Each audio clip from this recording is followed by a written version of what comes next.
I spent my entire life giving, sacrificing, and loving. But in the end, the people I trusted most, my son, Mike, and his wife, Karen, had only used me for what I could give.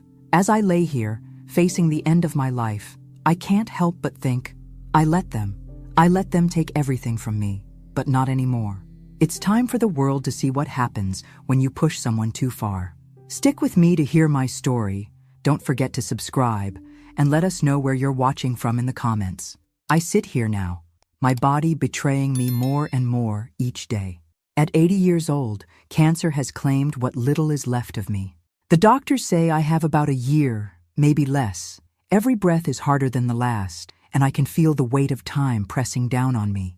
Yet, it's not the disease that weighs most heavily on my heart. It's the realization that everything I worked for, everything I sacrificed, is slipping away into the hands of people who never cared for me. Mike, my only child, is the cause of most of my pain. I raised him alone after his father passed away when Mike was just a boy. I did everything to give him the life I thought he deserved. I worked 2 jobs, spent sleepless nights worrying about his future, and made sure he had opportunities I never had. When his father died, I took on both roles, the mother and the father. I was his world, or at least I thought I was. But now, at the end of my life, I see what I should have seen all along. Mike doesn't see me at all. He never did. For years, I handed over control of my finances to him, trusting that he would look out for me in my old age. All my properties, the ones I worked so hard to own, are registered in his name. He's my family lawyer, or at least that's what I called him. I thought that was how things were supposed to be. Parents give, children take over. But I was wrong. Mike doesn't take care of me. He uses me. I live in a modest house, one that used to be filled with life and laughter.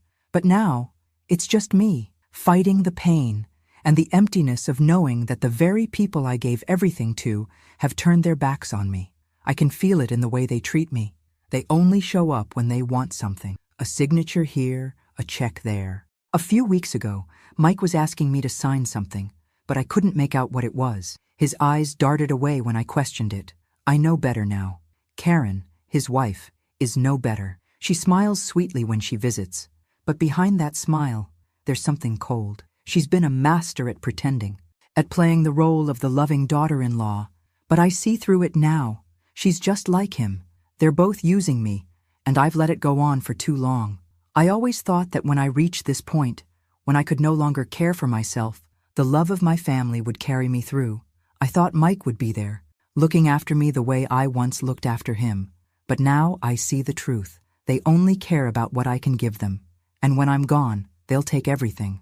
I have nothing left to give, nothing but what's left of my time. And now, with that time running out, I realize I've been living in a dream that I built for them, not for me. But I'm done being the victim. I've let them take from me for far too long. It's time for me to take control of my own fate, even if it's the last thing I do. I think back to how I spent this past Mother's Day.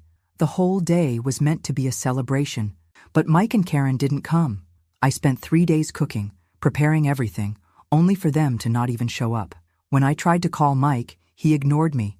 Karen sent a cold text saying they were too busy and posting pictures from a resort with the hashtag, "Your perfect family." The hurt stung deep, but I wasn't surprised anymore. That's how they've always treated me. I'm sure they're counting on me dying quietly without putting up a fight. They want my assets, my house, everything I worked for. They think they can just wait me out, but they don't know what's coming. I'll show them. They won't get what they think they will. Not while I'm still breathing. I'm not going to die quietly. This is the end of the dream, but it's also the beginning of something else, something they'll never see coming. The air in the kitchen was thick with the smell of roasted chicken, freshly baked rolls, and the sweet scent of pies cooling on the counter. I spent 3 whole days preparing the meal for Mike and Karen. I wanted it to be perfect, just like I always did. Mother's Day was supposed to be special, a day for us to come together. After everything I'd done for them, I thought maybe, just maybe, they'd show some appreciation. I'd been waiting all week for this. It wasn't the first time I'd cooked for them, but this year, something inside me told me it would be different. Mike and Karen had been distant lately, and I couldn't shake the feeling that something wasn't right. But maybe it was just my mind playing tricks on me. They had always come over for Mother's Day, bringing flowers, offering up their thanks, even if it felt forced sometimes, but it was always a tradition. The table was set, the candles lit, everything in its place. I imagined how it would feel, sitting across from them, hearing their laughter, feeling their warmth. But as the hours ticked by and the sun began to set, the quiet was almost deafening. No calls, no knocks at the door, nothing. I called Mike first, my hands trembling as I picked up the phone. It rang once, twice, and then, to my surprise, it went straight to voicemail. I waited, my heart sinking with each passing second. No, "Hey Mom, sorry we're running late." No, "I'll be there in a little while." Just silence. I didn't give up. I tried again, and again. I must have dialed that number 10 times, but still, nothing. My calls were ignored. Then, I tried Karen. At least she could tell me what was going on, maybe offer some excuse. But all I got was a short, curt message. "We're at a resort. Too busy to come. Perfect family." My stomach twisted. Perfect family. I almost choked on the irony of it. They were out having fun, posting pictures of themselves smiling, carefree, with no thought at all for the woman who had spent her life raising their son, taking care of them both. They were out there, living their best lives, while I sat here, in the home I worked so hard to build, eating dinner alone. The feast I had prepared felt like a cruel joke, the food now cold and untouched, sitting on the table like a reminder of just how little they cared. I placed the phone down, my fingers numb. The silence in the house felt unbearable, and the weight of the realization hit me harder than anything else ever had. It was clear. Mike and Karen had no intention of coming. Not today. Not ever, probably. I should have known. The way Mike had been pulling away for months, the way Karen barely bothered to make eye contact when she did visit. They didn't care. They never did. I wasn't important to them anymore. The tears came, unbidden, though I tried to swallow them down. I didn't want to cry over them. I didn't want to let them see how much their indifference hurt me, but it did, and it stung. I looked at the untouched meal in front of me and let out a bitter laugh. What had I been expecting? A Mother's Day miracle? Maybe. But the truth was, I had given so much to them, and for what? They had no gratitude, no respect. I felt foolish. I had spent days preparing this meal, pouring my heart into it, thinking they'd finally show me the love I so desperately craved. And yet, they were off somewhere, flaunting their fake happiness, pretending to be the picture-perfect family. The hurt quickly turned to anger. I wasn't going to let them get away with this. I wasn't going to let them ignore me and think they could keep taking from me, manipulating me, using me. Not anymore. No more pretending. No more silence. I stood up from the table, the chair scraping against the floor. As I stared at the empty plates, I made a vow to myself. This was the last time they would treat me like this. From now on, I would take control. I wasn't going to be discarded. This was my turning point. The moment I realized they weren't worth another ounce of my energy. They would never respect me if I continued to allow them to treat me like this. I turned on my heel, walking away from the table, leaving the cold food behind. The anger was building inside me, a fire I hadn't felt in years. I wasn't just going to let them go on with their lives, taking everything from me. I had nothing left to lose, and that made me more dangerous than I had ever been before. They thought they could ignore me, manipulate me, use me, but they were wrong. I was done being the good mother, the good wife, the good person. From this moment forward, I was going to be the villain in their story, the one who finally took back what was mine, and they would never see me coming. The anger that started bubbling on Mother's Day didn't go away. It lingered, uncomfortable, gripping my throat with the bitter taste of betrayal. The disregard Mike and Karen showed me tore at me. For years, I had given everything to them, as a mother and as a woman. And this was how they repaid me. A simple text, a cold rejection, a Mother's Day tossed aside. I needed answers. I needed to understand what was happening, where this hurt was coming from. And then, something inside me, a force I didn't know I still had, pushed me to do what I should have done all along. Seek the truth. What I found felt like a punch to the stomach. I had always trusted Mike to handle my finances. Ever since my husband died, I had relied on him to take care of everything. I didn't know what was really going on behind the scenes. I didn't know he was taking advantage of my trust. As I began sifting through old papers, one thing caught my eye. It was a set of documents, old property records, legal forms, And when I saw them, everything became clear. Mike had sold 4 of my properties without my permission. The worst part?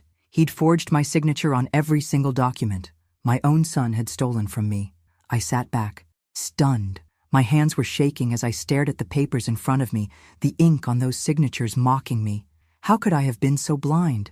How could I have trusted him? The betrayal cut deeper than anything I could have imagined. But it didn't stop there. As I dug deeper, I found something even worse. Karen, my daughter-in-law, the one I had always tried to be kind to, the one I had welcomed into my home. She knew. She knew everything. She had been in on it, helping Mike every step of the way. My heart sank, and for a moment, I couldn't breathe. The very people I had spent my life loving, the ones I trusted most, had been using me for their own gain, lying to me, stealing from me. The shock of it all was suffocating.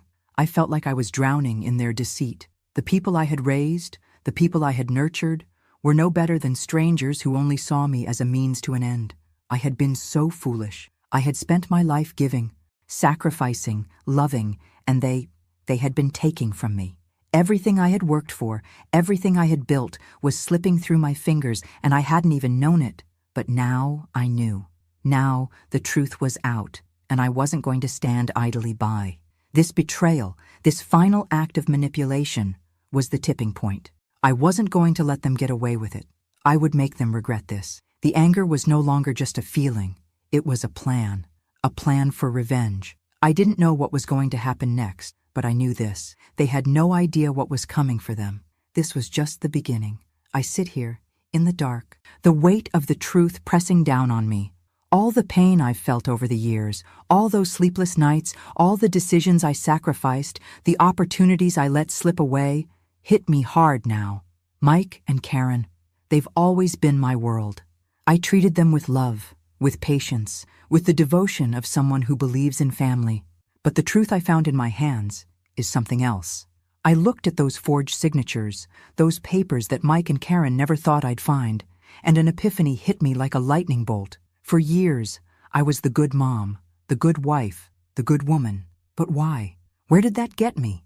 What did I gain from it? Life taught me to be generous, to give without expecting anything in return. But now, looking at everything that's been stolen from me, I ask myself, who am I to them? They don't see me as a mother, not as a person.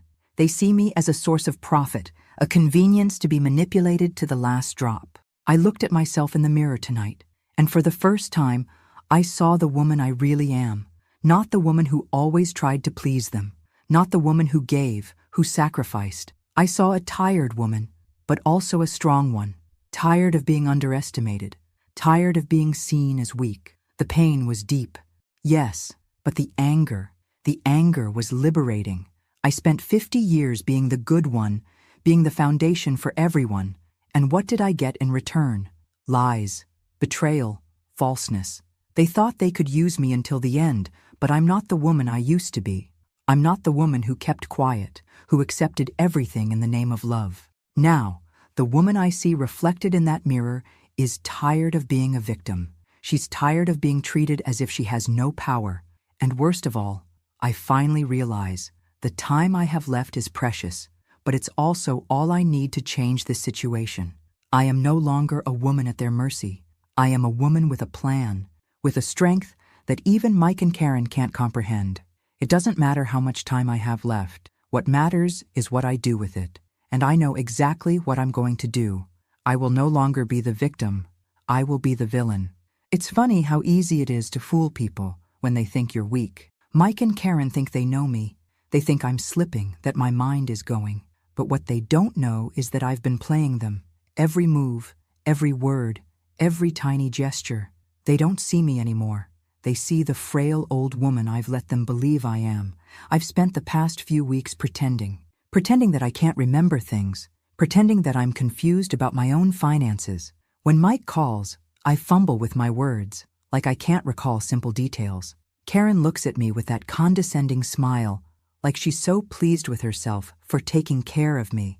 She doesn't know how much I'm enjoying this. I watch their every move. I watch how Mike's posture softens when he thinks I'm too far gone to notice, how Karen speaks more slowly to me, as if I'm a child, as if I can't understand. The look of relief in their eyes when they think they've got me right where they want me. It's sickening, really. But I'm no fool. I'm still sharp. I've always been sharp. The only thing that's changed is that now I'm using their own assumptions against them. They think I'm losing my mind. Fine. Let them think that. Let them believe I'm an easy target. But behind my vacant stare and confused ramblings, I'm watching everything. Every lie, every manipulation, every move they make. Mike thinks I don't notice him slipping things into my account, the shady transactions, the documents he insists I sign when he's sure I'm too out of it to remember. Karen, of course, is complicit in all of it. She's been running interference for him, smoothing things over, making sure no one suspects a thing. She checks in on me daily, but I see the way her eyes dart to the door when she's waiting for Mike to pick her up, as if she can't get out of here fast enough. They think they've got me figured out. They think I'm just a shell of the woman I used to be. But they couldn't be more wrong. I'm not losing my mind. I'm just pretending. Every time I slip up on purpose, every time I look a little too lost, I'm setting the stage. They think they're pulling the strings, but they don't realize that I'm the one holding the knife. I'm the one with the plan. They'll keep underestimating me, keep thinking I'm harmless, and the moment they least expect it, I'll have everything I need to take them down, piece by piece. I've always been good at playing the game, and now I'm playing it better than I ever have before. I'll make them regret ever thinking I was weak. The anger I feel now isn't just the sharp, immediate kind. It's cold and calculated. It's a steady burn that simmers beneath the surface, growing stronger with every passing day. Every time I pretend to forget something, every time I play weak, it's all part of something bigger. I've learned how to sit back and watch, how to wait for the right moment. I'm not in a hurry, not anymore. The pieces are falling into place slowly, but when they do, they won't be able to stop it. I've hired private investigators. They don't know what I'm doing, of course, but they've been invaluable. They've helped me dig into Mike's financial records, tracing every transaction, every shady deal. And with their help, I've discovered more than I ever could have on my own. Mike isn't just taking from me. He's been funneling money into accounts I never authorized, buying properties, moving assets into his name, all while I sat here pretending I didn't know what was going on. But now I know. I know exactly what he's been doing, and more importantly, I know how he's been doing it. And I'm collecting every piece of evidence I can, every paper trail, every detail that'll bring him down. But it's not just Mike. Karen is just as guilty. She's been helping him all along, playing the role of the dutiful wife, smiling in my face, but pulling the strings behind the scenes. What makes me sick is that she knew about everything. The properties Mike had sold, the money he was siphoning off, she knew. Then something else comes to light that takes me completely by surprise. Karen is pregnant. She's carrying Mike's child, and she's been using it as leverage. From what I've gathered, she plans to secure everything I've worked for, before the baby is even born. She thinks the baby will tie her to Mike and make her untouchable. She believes in her deluded, manipulative way that once the baby comes, she'll have it all. The house, the money, the power. It's the final straw. I can already feel the rage building inside me. Not only has she been part of this whole charade, but now she's planning to take everything from me in the most cruel way possible. She doesn't just want to rob me of my possessions. She wants to rob me of my legacy, my home, my name, my everything. But she doesn't know who she's dealing with. Neither of them do. I'm smarter than they think. They've underestimated me, and I'm going to make sure they pay for that mistake. The wheels are in motion, and I'm ready to play my final card. I've been waiting for the right time. And now, with Karen's pregnancy adding another layer to their scheme, it's clear to me. It's not just about taking back what's mine. It's about making them understand the full extent of their betrayal. It's about ensuring that when I'm gone, whenever that may be, my legacy will be mine. Not Mike's, not Karen's, mine. I've already started putting my plan in place. Every move I make, every piece of evidence I collect is like a piece of the puzzle falling into place. They think they're in control. They think they can take everything from me while I sit here, playing the fool. But they're wrong. I won't give them the satisfaction. I won't let them win. It's only a matter of time now. Time until the moment I finally show them who they're really dealing with. The final move is coming, and it will be devastating. For them. I will make sure of it. They think I'm weak. They think they're controlling me, that they can manipulate me however they please. And, for a while, I've let them believe that. Suddenly, the strong woman I used to be disappeared. Now, I'm just the frail old lady, the forgetful mother who can barely remember her own name. They want me to be like this, so I'll let them think they've won. They underestimate me, and that's exactly what I'm going to use against them. The past few weeks have been nothing but one big act. I've been pretending that I'm losing my mind, pretending that I can't remember anything. When Mike calls, I fumble over my words, acting as if I'm unable to grasp the simplest things. Karen looks at me with that smug, caring smile, like she's so proud of herself for looking after me. Little do they know, I'm enjoying every second of it. I watch every move they make. I watch how Mike relaxes when he thinks I've gone too far to notice, how Karen speaks to me slowly, as if I'm a child, as though I can't comprehend. The look of relief in their eyes when they think they have me exactly where they want me. It sickens me, really. But I'm no fool.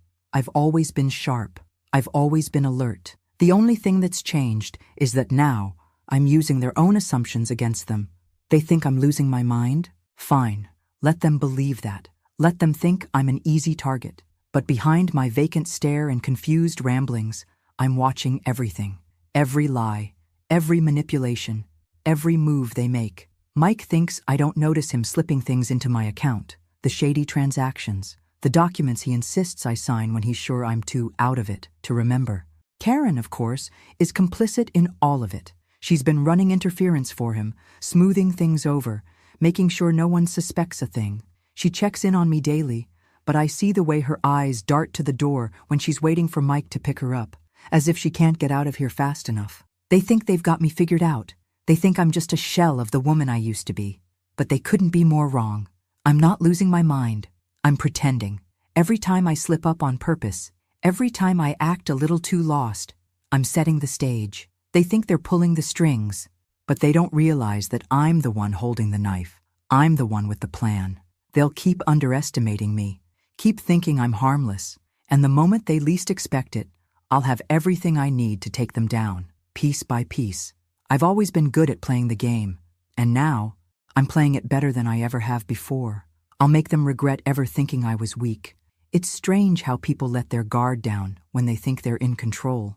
Karen, especially, never thought I was paying attention.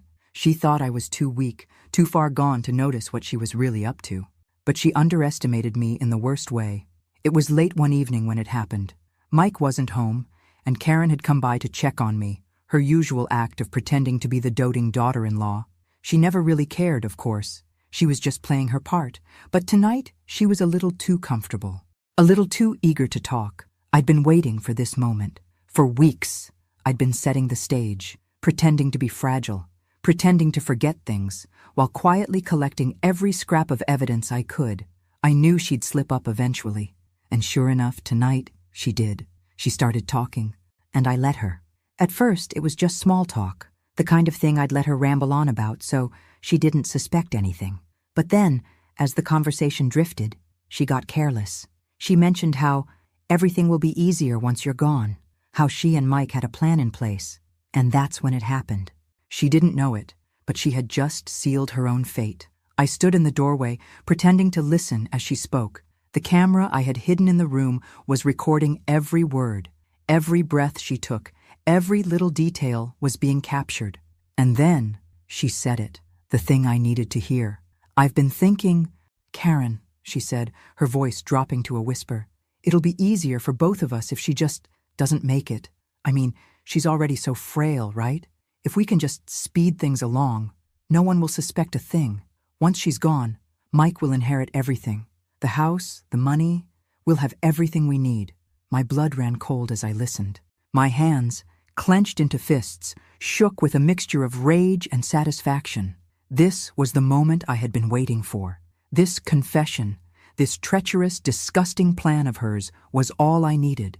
She had just given me everything I needed to destroy her. As soon as she finished speaking, I calmly reached over and turned off the camera. I didn't say a word. I didn't need to. The proof was there, in the recording, and it would be more than enough to bring both her and Mike to their knees. They thought they had me. They thought they could manipulate me, control me. But now the tables were turned, and I was the one who would hold the power. I could feel the weight of the moment, the final piece of the puzzle falling into place. Karen had just dug her own grave. Not only had she exposed herself, but she had also handed me the key to her destruction. She had no idea what was coming next. I took a deep breath, feeling the calm settle over me. This was it. The plan I had been quietly building for so long was now in motion. I was no longer a victim, no longer someone they could push around. I had the evidence, I had the power, and soon they would have nothing left. I began preparing my next move. It was time to finish this, time to make sure Mike and Karen paid for every single thing they had done to me. The final blow was coming, and it would be devastating. Karen thinks she's winning. She sees me as a frail woman, weak and incapable of fighting back. She believes I'm on the brink of death, that the end is near and inevitable. What she doesn't know is that, while she's plotting my demise, I'm more aware than I've ever been. This is all a game, and Karen, with her arrogance and greed, has fallen straight into my trap. She thinks she has control, that she's finally getting what she's always wanted. My possessions, my legacy. She believes she's speeding up my death, one placebo at a time, thinking that will hasten my end. But she's completely wrong. When she started switching my medications for placebos, I knew exactly what she was doing. I had suspected something was off with my health, and when I felt the changes, I realized the truth. I wasn't losing my mind. I wasn't getting weaker. She was just trying to make me think I was. But I'm sharper than ever. Every moment, every fake smile she gives me, every time she looks at me with that cold, calculating stare, she doesn't know that I'm playing her, just as I've been playing Mike and her all along.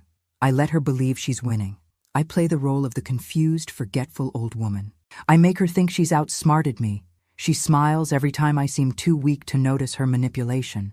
But what she doesn't know is that while she thinks she's pushing me closer to my end, I'm making my move. Behind her back, I'm transferring everything. I've already set up a secret foundation to hold all of my assets. Everything is in place. Every property, every penny, all of it secured, protected from their greedy hands. Mike and Karen won't get a dime. Not a single cent will go to them. I'm not just taking back control. I'm ensuring they never have it. They will never inherit what they think is rightfully theirs. It's a masterstroke, the final move in a game they never saw coming. Karen's scheme is unraveling. She thinks she's speeding up my death, but in reality, she's helping me secure my legacy. She doesn't know it yet, but the moment she realizes the truth, will be too late. I'm no longer the woman they can manipulate. I'm not the victim anymore. I am the one in control, and soon they will face the consequences of underestimating me. The house was quiet, too quiet, as I prepared for what I knew would be the final meeting. I had invited Mike and Karen over for dinner, under the pretense of making peace and resolving our differences. They had no idea what was coming. They thought they were going to sit down for a nice meal, maybe win me over one last time with their lies and their smiles. But in reality, I knew it was the last time I'd ever have to look at them. I set the table carefully, just as I always had. Crystal glasses, polished silverware, and the finest china I had. I even made their favorite dishes, the ones I knew they loved to pretend they cared about. Chicken, potatoes, the fresh bread I'd spent hours making. Everything perfect, as if it were a normal family gathering. But the difference was, this time, the smiles wouldn't be real. When they arrived, I greeted them with a warm smile, masking the storm that raged inside of me. I could feel the tension building as they walked in, Karen's eyes scanning the room, Mike's expression guarded. But they both seemed relieved that I was back to normal, acting like nothing had happened, as if we were going to pretend everything was fine. "Thanks for inviting us, Marjorie," Mike said, sitting down at the table, his tone polite, almost forced. I sat across from them, my eyes studying them carefully, the pieces of the puzzle now firmly in place. The lies, the betrayal, the manipulation, it all led to this moment. They didn't know it, but tonight would be their undoing. We ate in silence for a while. I could feel their discomfort, like they both knew something was off, but they were too wrapped up in their own games to realize they were already caught in mine. After a few minutes, Mike cleared his throat. "Mom, there's some paperwork I need you to sign. It's just a formality regarding the inheritance. You've had the time to look it over, right?" I nodded, pretending to be confused as I always did. "Of course, Mike," I said, my voice soft, as if I were barely keeping up with the conversation. "I'm sorry. I've been a bit forgetful lately." Mike, relieved by my apparent frailty, handed me the papers. Karen glanced at him, then at me, a look of false concern flashing across her face. She had no idea what I was about to do. As I took the papers, I made a small motion with my hand. "You know," I said, "I've been thinking a lot lately. About everything." I paused, letting the tension build, watching them both closely. "And I think it's time for the truth to come out." Suddenly, without warning, I reached for the remote on the table and pressed a button. The TV came to life, and a video I had prepared earlier began to play. On the screen was Karen, sitting in my living room, speaking as if I weren't there, revealing everything she and Mike had been doing. Her voice echoed through the room as she talked about how they planned to get rid of me, how they were going to take everything from me once I was dead, and how she was going to speed up the process to secure their inheritance. The words hit them like a freight train. Karen's face turned pale as she realized what was happening, her eyes darting to Mike, whose expression morphed from confusion to horror. "What the hell is this?" Mike stammered, standing up, but his voice was shaking now. I didn't respond immediately. I just let the video play, letting it sink in. I could see Karen squirming in her seat, but there was no way out for them now. The truth was in front of them, and it couldn't be erased. Just as the video reached its conclusion, I heard the sound of sirens outside. The police, whom I had called earlier in secret, arrived at my door. The front door opened, and 2 officers stepped inside, their eyes scanning the room before landing on Mike and Karen.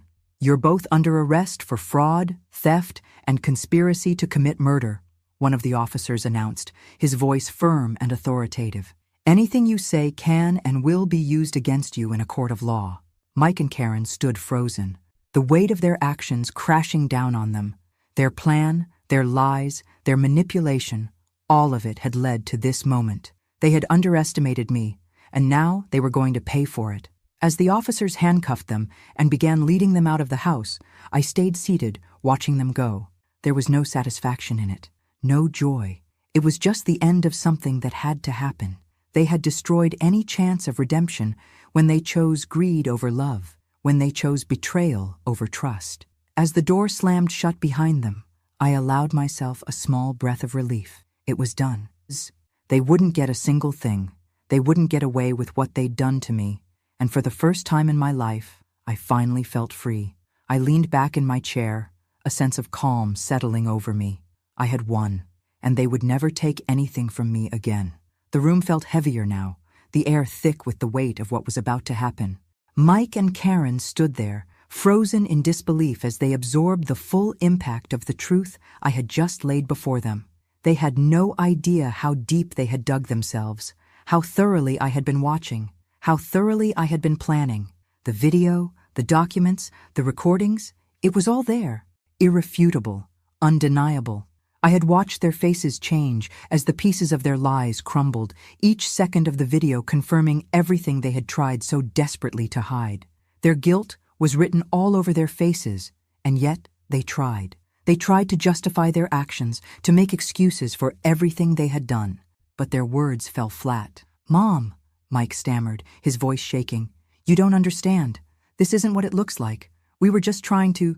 "Trying to what?" I cut him off, my voice cold, as steady as I could make it. "Trying to steal everything I've worked for? Trying to poison me and make it look like an accident? Trying to erase me from your life just so you could inherit my fortune? That's what you were trying to do, Mike. Don't insult me by pretending otherwise." His face paled, and Karen's expression shifted to one of sheer panic. She opened her mouth to speak, but nothing came out. She was speechless, the weight of her actions suffocating her. I turned to the officers, who had been standing silently in the background, waiting for the right moment. "Officers, you know what to do," I said simply. Without hesitation, they moved toward Mike and Karen. The sound of handcuffs clicking shut echoed in the room. But it was no longer the sound of fear. It was the sound of justice. Mike struggled against the officer's grip, but it was no use. "This isn't fair! You can't do this!" he yelled. But I saw the panic in his eyes, the realization that there was no escape now. "I'll make sure you both get what's coming to you," I replied, my voice filled with a calm finality. "You're going to pay for everything you've done to me." Karen, looking absolutely defeated, glared at me one last time. "You'll regret this," she hissed, her voice trembling with rage. "You think you've won? But you haven't. You don't know what you're doing." I couldn't help but laugh bitterly. "Oh, Karen, you think you're the victim here? You think I'm the one who's wrong? You've been using me, manipulating me for years, and now you want to act like I've done something to you?" The officers led them out of the house, and I stood there, motionless for a moment. It was over. The two people who had plotted against me for so long